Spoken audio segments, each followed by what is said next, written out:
I'm Sarah Wilson and you're listening to the Roots and All podcast. I'm here to help you get growing. Join me as I explore everything plant related both indoors and out and provide the information you need to create your perfect green environment.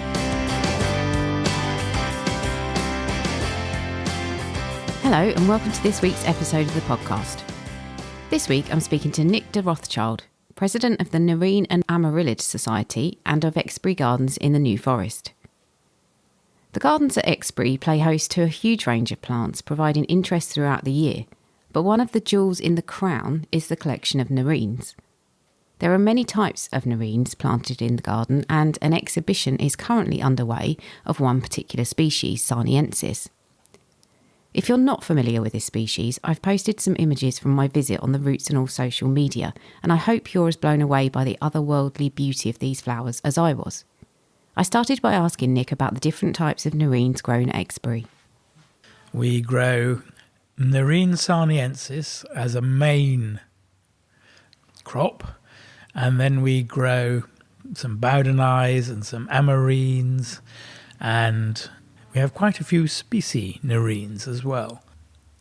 But they tend to be much smaller and more delicate flowers than these. These are the most spectacular, really, of the nerine family because they have so much colour in them. The variety of colour is enormous, but never yellow. Oh, that was one of my later questions. So never been achieved, will it ever be? No. The only flower that looks like a nerine is a lycoris, and they're yellow. But nerines and lycorises are divergent genetically so that they do not cross-pollinate or do not breed. So no one has managed to get a yellow nerine. And you breed them here? Oh, yes. Well, they breed themselves here. We acquired the collection from Sir Peter Smithers in the 1990s, and he had acquired the Exbury collection in the 1970s. And he decided that he would breed the finest Nerine sarniensis in the world, which I think he managed to achieve. But after a while, well, first of all, he used to name some of his new hybrids for his friends, and then he got hold of a Microsoft computer program called FoxPro, and he put all his nerines onto his database. And from then on, he managed to complicate the issue of nerine breeding to such an extent that we could not keep up with it, and we started all over again. Well, the principal reason why we started all over again was because when we picked up the nerines from his house in Switzerland, we had a little truck that had trundled all the way across the Alps that had arrived at his house, and we arrived there and we loaded all his nerines into the truck in layer upon layer. What we didn't realise that he kept his collection numerical. So when we, after the week that it took for the little truck to come back over the Alps, we unloaded it into one of our old greenhouses, but we didn't realise that it was all in numerical order, and thus the numbers were lost, other than on the database, and that was quite difficult to work out. So we decided to renumber the whole lot, and we did that based on what we perceived as the quality of the flowers that we were seeing. And then we decided that people thought that 2347B crossed with 301 crossed with something else, that should have a name. And we decided to name all the nerines. And we started off with the pink ones became girls' names or ballerinas. The mauve ones became Egyptian pharaohs. The ones that were sort of lava-coloured, hot colours like that became volcanoes. The dark reds became men who sometimes were rather evil and were often, African chiefs who, like Shaka Zulu or Kilizazi or whatever. We had great fun, Theo and I, naming all the ones that Sir Peter hadn't named. And then in the collection that we got from him were lots of his hybrids that had never flowered before. And so we had the great joy of watching his hybridization program come to fruition, and there were some absolutely spectacular hybrids that he'd never come across, and we had great fun naming them. I think one of the best ones is flowering at the moment over on the other side of the exhibition is Prince of Darkness. It's a fabulously dark red. Do they take a while to flower then? Well, from seed to flowering takes between 3 and 5 years. But what happens now is when we bring the Nerines up to the exhibition, we push them in a little trolley or on a little trolley, and their stems wave around, and behind our backs they're having sex and they're making babies.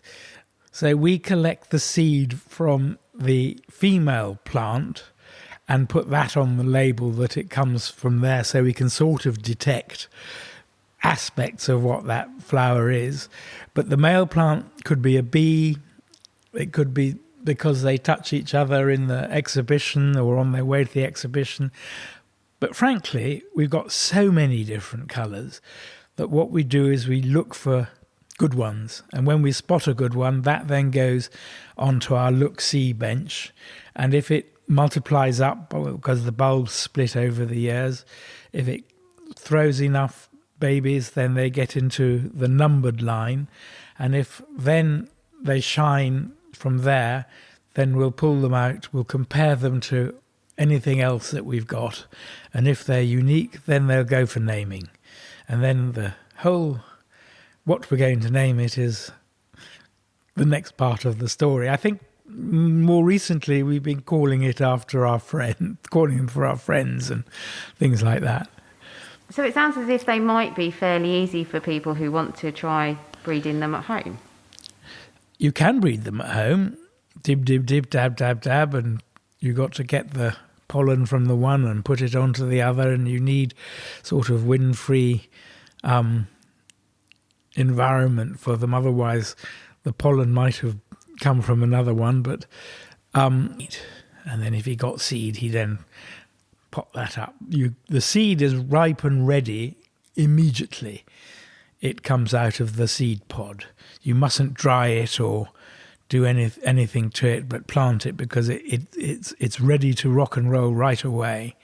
It produces a little rootlet, and then you pop it into a nice seed bed, and then you probably won't see it for a year, because it'll bury itself down into the pot, and then in the second year it might throw up a little leaf, and then in the third year you'll have a bulblet, or quite a little bulb. Some of the Dutch have worked out how to force them to get the size.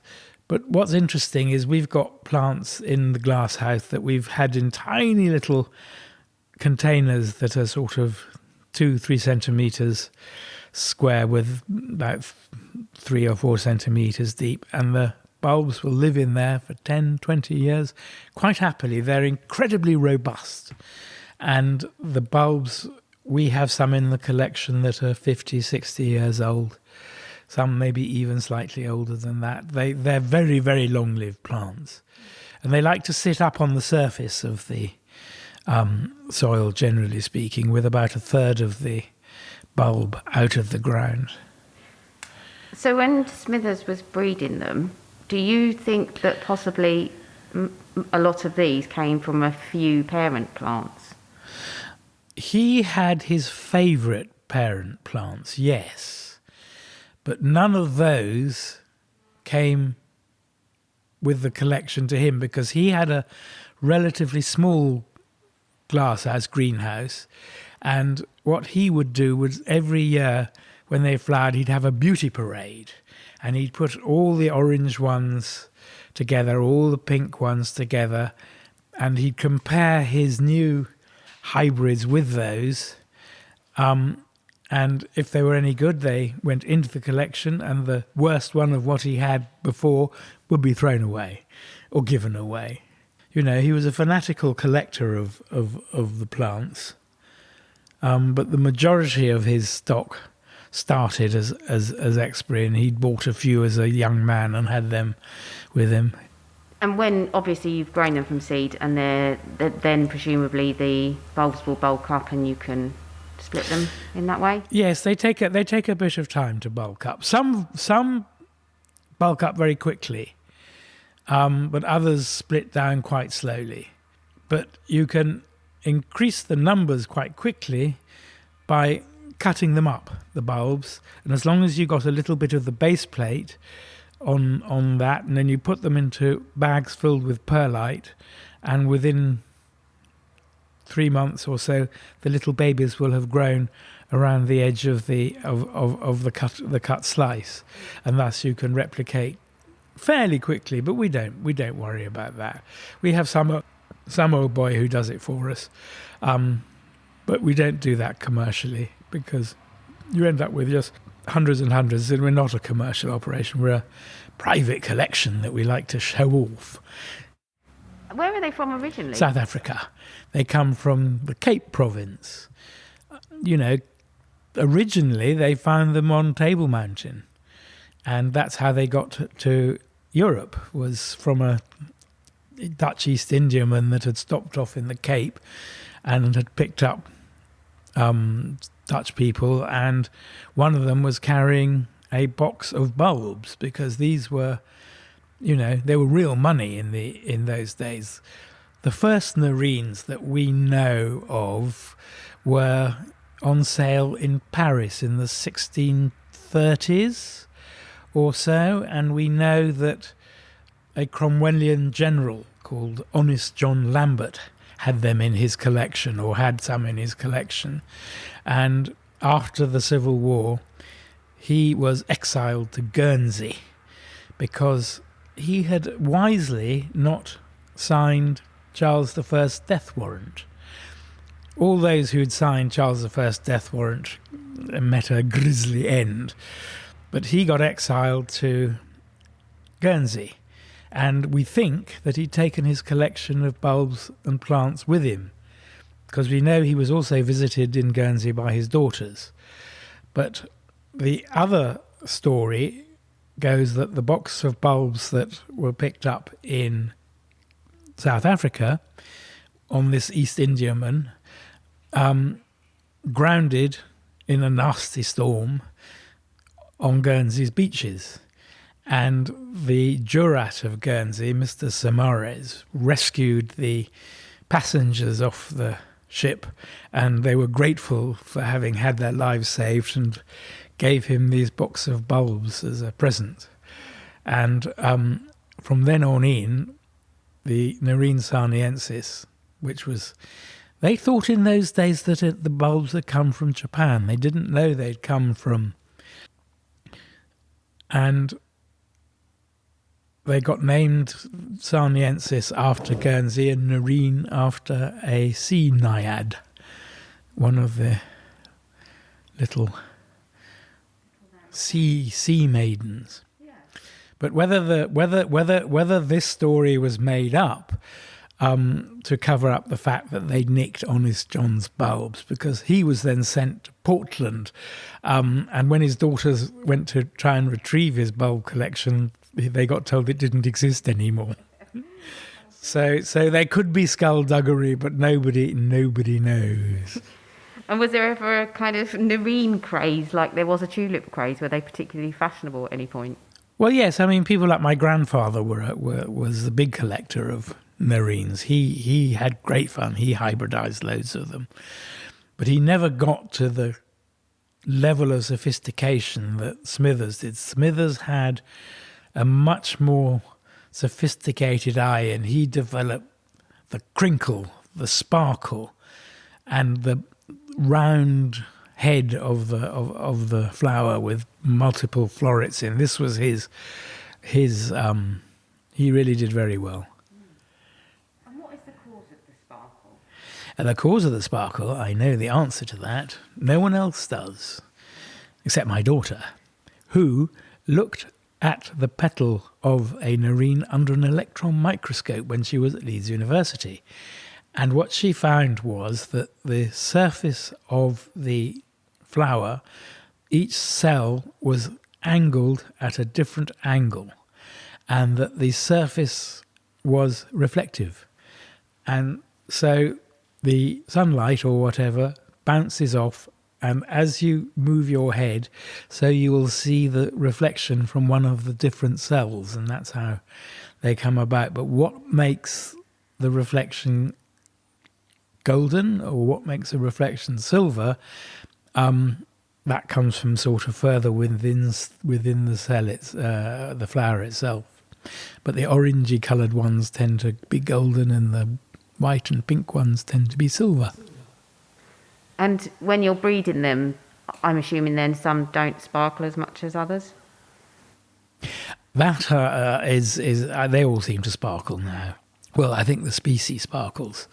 The ones you have, they need to be grown under glass, the sarniensis. Well, yes, it's simple. You can grow them outside, but you've got to keep them dry in the summer because the bulb goes dormant.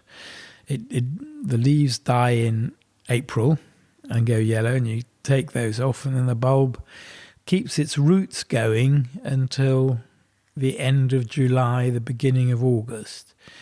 It then shrivels those roots, and at the beginning of September or late in August, depending if they've had a little bit of water or not, they grow a completely new set of roots. And what we also have found is that they grow best in plastic pots. They love plastic pots because the root is better developed. In a clay pot, they seek the moisture off the surface of the clay, and they put more energy into growing roots where they don't need to. Whereas in plastic, they grow a better root system that is adequate for the bulb to produce the flowers, but doesn't lose energy trying to seek more water. Because you need to water them about once every week or 2 weeks. You need to have a well-draining compost. We use John Innes 3, Levington's John Innes 3, he said, advertising, on the basis that seems to have the most open and gritty makeup, and they like open and gritty, free draining. And I'm assuming that's similar for the hardy ones as well. They like free draining. Yes, but they grow their leaves in the summer. These only grow their leaves in the winter because they come from a winter rainfall, where the Bowdeneyes come from summer or all year rainfall in the Drakensberg. And do they sparkle? No, not really. The Dutch come often and collect pollen from our nerines, which they then breed into Bowdeneyes down in Portugal, and they're looking to try and get sparkle, and they're looking to try and get other colours involved in the whole performance, but they have not yet managed to master other than a dark red. I notice you've got some, I'm assuming, hardy varieties in your borders outside. Yes, on one side there's Bowdeneye hybrids, of which the best flower seems to be a small one called Natasha.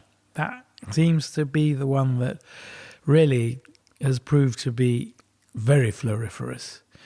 But on the other side we have Amarines, Amarine belladivas, which are a Dutch hybrid between a belladonna, naked lady, and a Bowdeneye. And they're very successful. Big, strong plants. And we've had that bed out there now for 4 or 5 years, and it just flowers excellently. They're in the ground all year round, as are the Bowdeneyes. They're in the ground all year round. I kind of associate them with growing at the base of a really dry wall. That's where I often see them. That's what they like. Well, they come from rocky mountains. That picture over there is a rocky mountain with Bowdeneyes underneath it. And we have a clump of Bowdeneye in the rock garden here at Exbury, which have been there since my grandfather's day, which is 80 years, 90 years, and they're flowering amazingly this year. Do you have to feed them? These ones, yes, we do. We feed them tomerite, weak tomerite. That seems to help them enormously. And we find that you should really pot them on every 3 years because that produces bigger and better flower heads. And once they've finished flowering, if you're breeding, you keep the flower head for the seed, but if not, would you cut down the flower spike?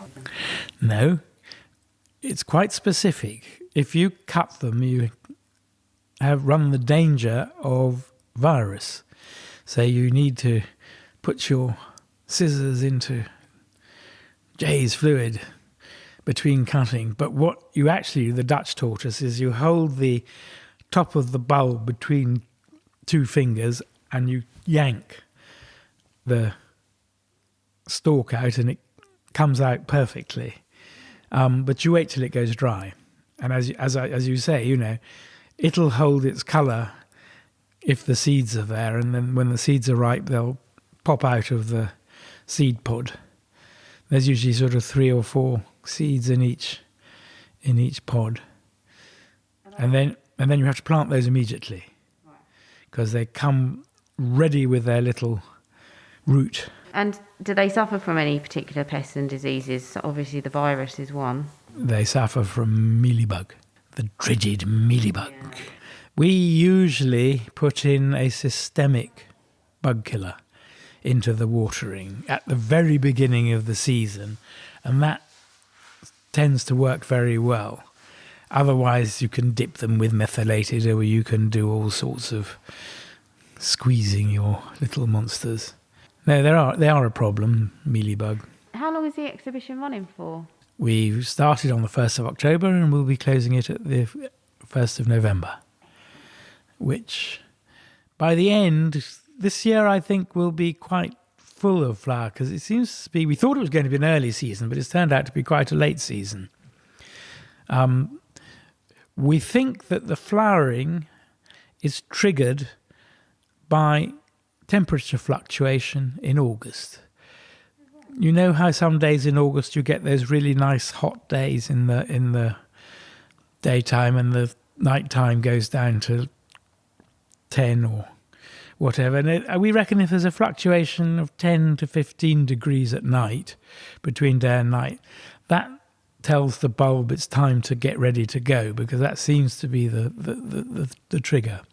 And then the bulbs swell and turn red quite often underneath the skin. Do they ever skip a year? Oh yeah, no, they can be complete monsters with you if they feel like it. But the truth is, when one flower spike comes up, it's already got a second one sitting inside the bulb. It'll always have 2 in the downtime.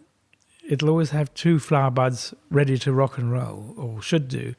But if you haven't been treating it nicely, then it's not going to give you a flower.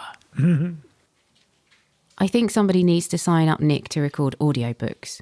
My feeling is he would be particularly brilliant at narrating Roald Dahl stories. Many thanks to Nick for talking to me about the Nerine collection at Exbury and for showing me around the extensive collection in the glasshouse. If you can get down to the exhibition, I highly recommend it. And if you can't, the garden is worth a visit at any time of the year. Thank you to you two for listening. Here's Dr. Ian Bedford talking about a bug that doesn't confine its activities to the garden.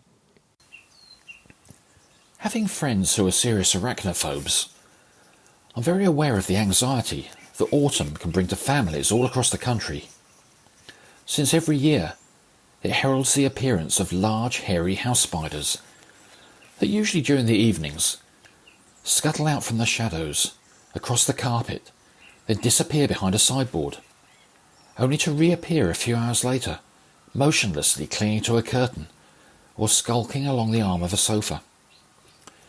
As we'll all know though, this inherent fear of house spiders is actually quite irrational, since they aren't trying to stalk or harm us, but they're merely the long-legged males searching for an attractive female spider to mate with. However, after 2 or 3 weeks, the males mysteriously disappear.